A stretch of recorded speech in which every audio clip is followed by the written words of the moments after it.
Hey y'all, it's Caitlyn.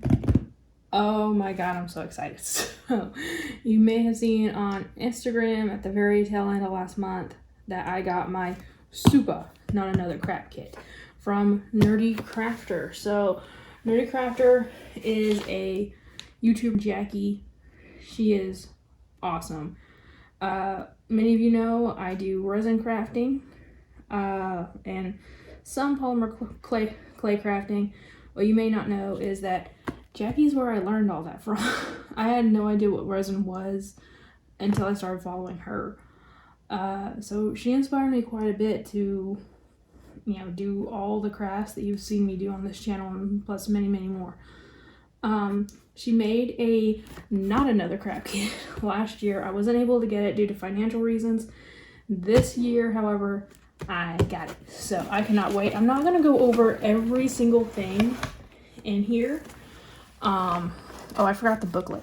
I already kind of went through it. You'll see that some of it's already been repackaged. I put the main mold in like a Ziploc to keep dirt off of it. But basically, what we are going to be doing is we are going to be taking this mold that Jackie made. She hand sculpted a figure, like a horse shaped kind of figure, and made a mold. A 3-piece mold. It's not going to be quite this large. It just has to be this large for the shape to work. Out of plaster. We're going to mold this out of plaster, and then we're going to customize it via sculpture and paint and everything. So I cannot wait to do this. The last craft kit she did was like a humanoid kind of shape, and this one is more of a monster kind of shape, but we get funnels and clay sculpting tools and paint brushes. But the one thing, a few things I want to tell you, the mold is one of the perks of this. This is, y'all have no idea how expensive it is to create and mass produce a mold like this. This is worth something. This is worth a lot of value of the box. She also made, let me go ahead and grab it out of the package. I haven't opened this one yet. So here is a wing mold in case you want to add wings to your creature. So it comes in 3 different styles. We have Tinkerbell, Haunt Girl, and Vampirella. Those are the official names. If you're using anything else, you're wrong. So we got those. We have a little stand, so you can fill this with plaster or even resin or something and just have like a little custom base to sit it on and build up from there if you wanted to. This, oh my god, I'm way more excited for this stupid thing than I should be. It's a spinner, so, and it's double-sided, so it'll spin on both sides. This makes sculpting so much easier, and I've never had one, so that instead of having to pick up and put down your piece all the time, you can just spin it so it stays immobile as much as possible. It doesn't, you don't tamper with it. Like, you don't put pressure on one side while you're working on the other. Way, way, way easier. And then the next awesome thing is this, a portable airbrush kit. And we do have paints that work with it down here. This is awesome. I've never tried an airbrush before, and look how pretty it is. So all that plaster. We have Cos Clay, which is amazing clay. I have used Cos Clay before, courtesy of my friend Isaac, who sent it to me on Instagram. Definitely go check him out. If you haven't already, I'll link him in the description box below, along with Jackie. But yeah, everything else is in here, including the plaster. Before we get to the plaster part, I am going to prep the wings. She said that in one mix of plaster, you have enough for either, for this, you'll have enough for this, and a whole lot of crap is sticking to it. This is why I was putting it in a Ziploc, but I can clean it. There'll be enough for this and either do all of the wings or the base mold. So I want to try, I'm already rebelling against the rules, I know. I'm gonna try to do the Vampirella wings and do the base. Oh, scissors don't come in the box either. You need scissors to like cut the wire and stuff, but you don't need wire cutters. Like, she used the best kind of wire that's sturdy enough yet soft enough that you can cut it with just a regular pair of scissors that you have at home. Okay, I think that is about right. So, and you can see I spilled some. So, yeah, that's me. So, I'm gonna take these and mix together. So I don't believe you can over mix this, which is a good thing. But once it is fully mixed, you do have to work a little bit quicker. Oh my god, it's bubbling. Like a witch's potion, which is fitting for the craft that I'm about to make. So, cool thing is, in this kit is also included the silicone mat, so if you do get plaster on it, just let it harden and it'll peel right off just like resin will. So we have this little silicone funnel, and since all the instruments are silicone, it's gonna make cleanup a breeze too. So, all right, I'm doing it like Jackie said, holding it up so that I can maybe see when it's full. I did it! Holy shit, I actually did it. Wow. Okay, so I'm just going to gently shake a little bit. So there's that. So let me just sit this right over here right now where it can get more dirty. And I'm going to put it on the wings now, making sure that it gets into the ends of it. That one overfilled just a teensy bit, but I think it's okay. All right. Now for the moment of truth. Can I still make this thing?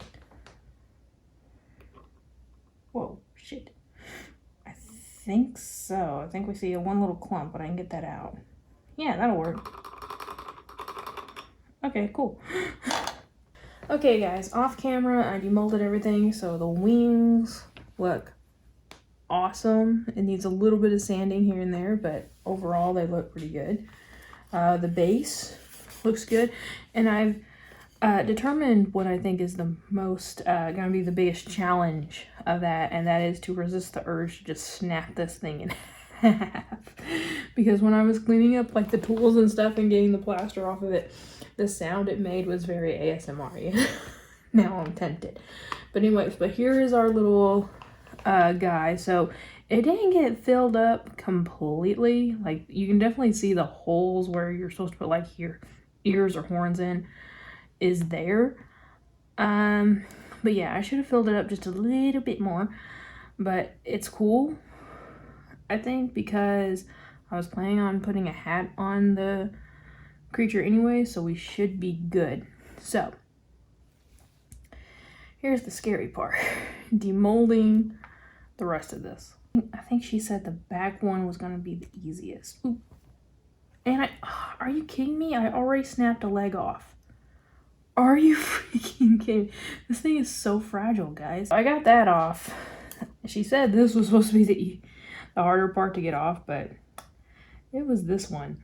So now my question stands. Should I try again? Okay, I got the whole thing sanded down a little bit. Took away some of the harshness from the seam lines. Most of them anyway. Some of them are still hanging on there. But let's see. This thing is very cold. I'm wondering if it is too cold in here after all. Alright, I got it on there. It's holding. I'm gonna leave it on there for a few hours with not touching it at all. Alright, gang. So it's been several days since we last talked, and some things have changed. I cannot keep this thing stable.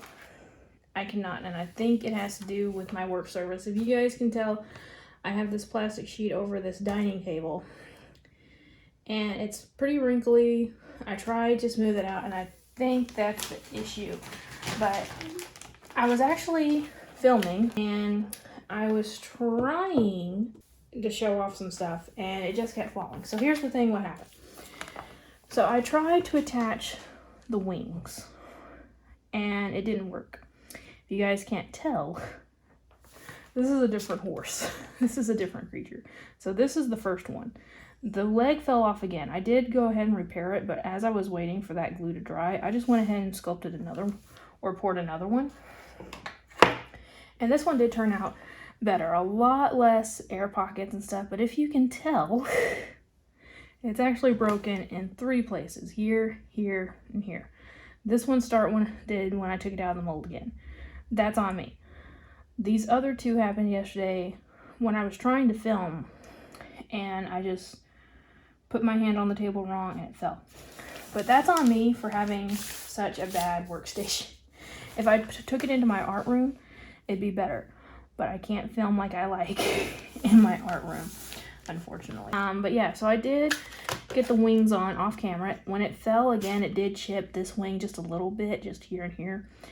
I don't think it's enough to notice.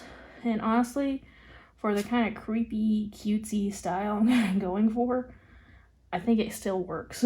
So we're gonna work on the tail and hope that nothing else falls off. I'm not going to use the turntable because, again, even though I was excited to use it, and I am excited to use it for future projects, it's just between it being a little wobbly on its own and this plastic sheet, no bueno. It's not working. I did get the armature wire ready for it. So when you do an armature wire for a sculpture, you want to take pretty much double the length of whatever you're doing, whether it's a horn or a wing or anything, and you want to twist it together. Makes it very, very strong. Still flexible, obviously, but very, very strong. And I left this part untangled so that it sticks into the butt. What I think I'm going to do is actually set this thing off to the side and actually work on the tail, and then when we get to this part, I'll go ahead and attach it. I'm going to take the oven baked clay or the liquid clay. What are they calling this? Oven cure adhesive. I prefer Sculpey's name, which is just liquid clay. I desperately prefer that. But just gonna start molding it on. Okay guys, so here is the tail, all fully molded as far as I'm concerned. So I was just trying to make it look kind of normal, but also like a few just like spirals of tufts of hair here and there. So I made it thicker in the middle, thinner on each side, and then just started doing this all over it to get some texture. The reason why this is important is because you need liquid clay to have anything with polymer clay adhere to anything else. So that is pretty essential. So I'm gonna go ahead and put it on both in the butthole and on the wire a little bit, and use some more clay, cover up what's left of the wire, and blend it in to the backside so it's a more sturdy hold altogether. And then I think I'll probably go ahead and bake it again. I forgot to tell you guys, this has already been through the oven, so these are cured. Okay guys, so it seems as though every time I turn off the camera, oh boy, I end up doing sneaky stuff off camera. So you saw me put the tail on and stuff like that, so I did go ahead and bake it. It is fully hardened, but you'll see this little band around here. And that's because I noticed I was putting some more grooves in it with the metal tool before I baked it. And I noticed there was like a narrow patch. So my plan initially was just to put a little strip of it and then blend it in and make it. But as I did it, I was like, kind of looks like a cool piece of jewelry. So I think I'm going to paint that gold. My initial plan is to make a little witch. I want to do the eyes, the hair, a little hat, and then some extra jewelry around the legs, mainly to cover up the cracks in them from where I had to repair them. What happened? There wasn't anything, it didn't fall over, it just snapped off. Just thought it might be having it in the oven so many times. All right, so I'm just gonna keep going and essentially pray that it'll be all right. So I'm just gonna put some of this clay, liquid clay, on my finger and spread it around both sides. All right, now I just have to smooth it out to make the cheekbone. So I want to try to make it like an evil-ish kind of color scheme, but make it still cutesy as well. So I'm going to use round eyes for mine. Okay, so that's the way it looks like on this side. I'm going to try to recreate that on the other side. We're gonna try for the hair. So I kind of want to start with a larger strand of hair and then I think work my way off. I'm making little snakes, and so with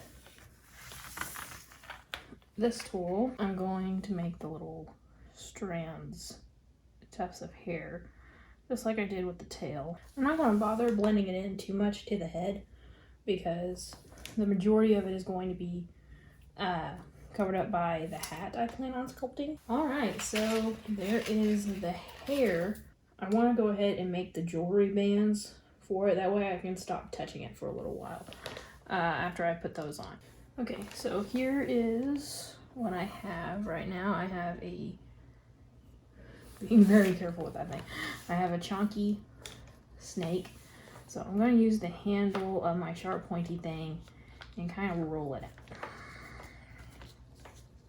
So I'm going to try on a couple of them to match the little band that I put on the hair. Careful as possible. I'm even whispering, and I don't think whispering's gonna do a damn thing. Normally, I would try my best to connect the pieces, blend it in, but this one I'm scared to. This one I'm cutting almost in half. It's not quite. This is gonna be for one of the front ones. In, just twist. So now all I need is the hat, a little witch-like hat. And by witch-like, if you guys ever watched Once Upon a Time, the hat that Zelina wears to resemble the Wicked Witch, or yeah, she plays the Wicked Witch, but you know, like the Wizard of Oz Wicked Witch. It's much more shorter. It's kind of like a toss between a classic pointy witch hat and a pilgrim hat. I'm gonna try to make it something like that. Maybe a little bit more pointed, I don't know. But it's not gonna be like oversized brim and stuff like that. Okay, so if you can see right here, I cut out a little brim pretty much, and I'm gonna score it, and then I'm going to take some more clay and try to shape, this may not be enough, to shape the point of it. Okay, so I have a cone shape, did a really fat snake, lofted up one side of it, and that's kind of what I'm wanting right there. As you can see, I didn't make it like a really big point because I still want it to look kind of chibi-y. I think just to make it look a little bit worn out, I'm going to take just a piece out of it here and there. So one on that side. Okay, last thing I want to do is make a really thin snake. There we go. And then last but not least, I'm just going to put a little bitty ball of clay right there in what will be the center. Okay, I slightly changed my mind. Just slightly though, just slightly. I decided to go for a more pointed hat after all, because it definitely looks more witch-like. Yeah, that looks a lot better and less like leprechaun-y. Okay, sweet. All right, so I'm hearing the oven beep and we are ready to go in. All right, y'all. So again, some things changed.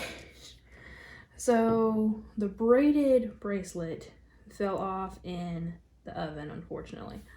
But that's okay. I tried to glue it back on, but it just wasn't staying. But anyway, so as you can see here, I am currently working on the little jack-o'-lantern that I want to add to it. I've already kind of measured. It's about the right length to put under her hoof.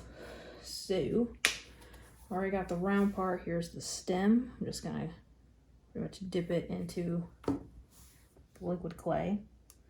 And I'm gonna put it slightly off center so there's still room for her hoof. Alright, so now I'm gonna take a pointy tool and just put some ridges in it. Essentially, it's gonna go right like that. So I want the face of the jack-o'-lantern to be right in here. So let's put one eye here and one eye here. So what I'm doing here, I'm going pretty slowly, taking my knife, outlining where I want to cut, and then just sort of poking the clay out of those crevices. Alright, so now what I'm going to do is just very lightly take my tool and make the lines for the pumpkin. Alright, there we have a nice looking jack-o'-lantern. Alright guys, now it's time for the fun part. So, I have an idea of what I want to do. We may start with the pumpkin actually. So there's no orange in this kit. It's the only out of the pride flag that we don't have, which is fine, I don't care. So I'm just going to be mixing this in the actual airbrush chamber and see what happens. I did practice with this thing some yesterday. Okay, there's the red. Here we go. It's a very rich orange. I like it.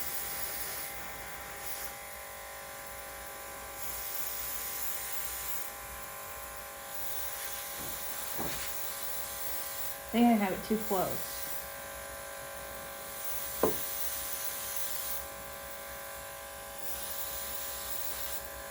I'm definitely painting parts of my hand, but that's okay. I really like that effect. Okay, hang on. So I really like that. It's really streaky, which honestly is not what I was going for initially, but I'm kind of here for it. I was practicing on these little plaster pieces because I wanted to have a black background with some green, maybe purple spots. I did this one all black first, and then I put the green. It didn't show up, so I did this one next. This one I like better. I wanted to make it look like a bog floor, like a really creepy bog floor. So I like this a lot better. So I will be pretty much recreating this with less purple onto this one. So this is the one we're actually going to use. That one was a tester piece. And I also did this. So I was trying to see if I wanted my actual horse character to go from purple to blue, purple with blue, or blue with green. I think I'm going with purple and blue. So my plan is I want the wings and the hair to be black. And the hair is also going to have some gray in it. So that I'm going to be brushing on later. I want to try to airbrush the wings black. And then the body, make it mainly purple with accents of blue. So I think my best bet is to start with the purple, then go to the blue, and then go to the black. Because the black's going to be the hardest to cover up.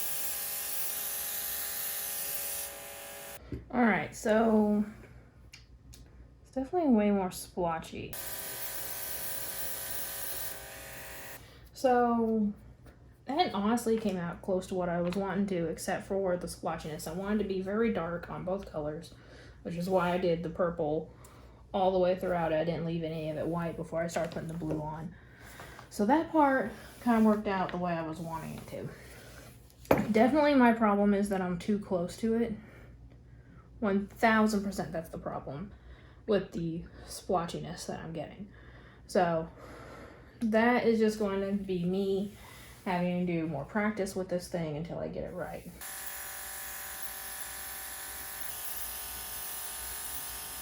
I think, so now I'm going in and painting the wings. I'm going to try to make them a very dark gray black color. And then for the hair, I think I just want a lighter gray. Okay, so we got a new break during me painting the wings. 3 new breaks all at once. I don't know what's wrong. I did something wrong. I know it's probably me. 100% I know it's probably me. Alright guys, so yeah, it does seem that every time I pause the camera something different happens, because not only is this thing fully painted and put together now, I also made a second okay, so I Did this one, and the legs just kept falling off all over the place, and I didn't know why because I was barely touching it. I ran an experiment. Well, first I Googled it, and I said to see if temperature makes a difference with cured plaster, and it said that it can cause plaster to crack, temperature differences. And again, the room I'm working in, it's not connected to the central heating or air of the rest of the house. So it's basically whatever temperature it is outside. And it's been really, really cool in the evenings, and it can get much hotter in the daytime hours. That's why this thing was so fragile. This one I took in the house and did it. The only time I brought it out here was to airbrush the most of the paint on. But yeah, much smoother. This is the original one that I poured in the beginning of the video. So I sculpted the head back on to make it full, sculpted the little horns. I was going for like a demon dog kind of thing, even though I gave it a bit of a horse nostril. I think just because I like making that. I don't know. But yeah, it's supposed to be like a little bit of a demon dog. So it's got like hooves and dragon tail. Gave it a nice fancy fur collar. One of its horns is busted from battle damage. That kind of thing. But my original one that y'all were seeing me work on, honestly, even with all the struggles I was having, which is all on me, it's 1000% user error. Because on the parts where it did separate from the clay, it's just because I didn't use enough of this stuff. I thought I was, but I definitely was not. And then the changing temperatures of the room caused it to crack. Everything was my fault. Everything was my fault, but honestly, it turned out really good. Some parts of it is very splotchily painted because I didn't want to touch it again in fear of making it crack again. So it definitely needs a second coat on some places, but I don't think it's going to get it. But honestly, I still think it looks really cool as is. I love the color of the eyes, and it matches the little gem, almost like she's harnessing her witchcraft through that gem on her hat. I really love this. I think it turned out really great. I love how the hair sculpt came out, the witch hat, the pumpkin, everything. And this one, also very proud of it as well. It does have a lot of gaps, because this is the original one that had a lot of like air pockets in it, but overall it still looks really cool. So yeah, final thoughts on the kit. This is the best craft kit I've ever used in my life. It comes with literally everything you need. The only thing that you have to add in is obviously the water for the plaster, and I also added tin foil to make the pumpkin so it's less likely to crack in the oven. Do I think tin foil should be added to the next craft kit if there is one? It wouldn't hurt, but I don't think it's necessary. But this wouldn't be a tribute to Nerdy Crafter if I didn't bring out just a little bit of salt. So the only downsides to this is, so I was watching Jackie's tutorials, and she had a needle nose tip on this bottle of the clay adhesive. The one that came here is one that has a paint style lid to it, which it's okay. It's just harder to use. Like when you're trying to put it into the holes for the wings, it's a weird angle to do it in, and it makes it kind of messy. Like you can see there, that's just where I got it all over the lid, and I had to clean it up in a little bit. So it just got a lot messier, and I'm still feeling it on my hands just from touching it just now. So a needle nose tip on that bottle would be great. Another thing, I know Jackie tried to get silver in this box because a lot of people requested it after the last one. and she wasn't able to do it. I'm wondering though if she could make a white metallic paint so that you could add some white metallic along with another base color, essentially making it into a metallic. So like I could put some blue in with the white metallic and make a slightly blue metallic color. I honestly don't know how well that would work, but I just, all the way through this, I was like, man, I wish I could do metallic, which, you know, I have the metallic paints, I could have, but I was sticking to the stuff that was in the kit. Beyond that, I don't have any gripes. This is honestly one of the best valued kits I've ever seen. So, if these are still available by the time I'm posting this, I will leave a link to them in the description box below. And of course, I will also be leaving a link again to Jackie. Jackie, if you do watch this, thank you for making this kit for all of us. You are amazing. I've been watching you before you called us grains, and it's just really nice to see just how far you've come. And yeah, it's amazing. You deserve everything you've ever gotten out of the blessings of YouTube, I guess. But yeah, this is amazing. Guys, go show her some love and let me know. Do you like our witchy Pegasus or our demon dog the best? Which do you like? And yeah, you will be seeing this kit in future videos. That's for damn sure. But yeah, let me know which one you like better. And like always, y'all, it's a community, not a competition. I'll see y'all later. Bye.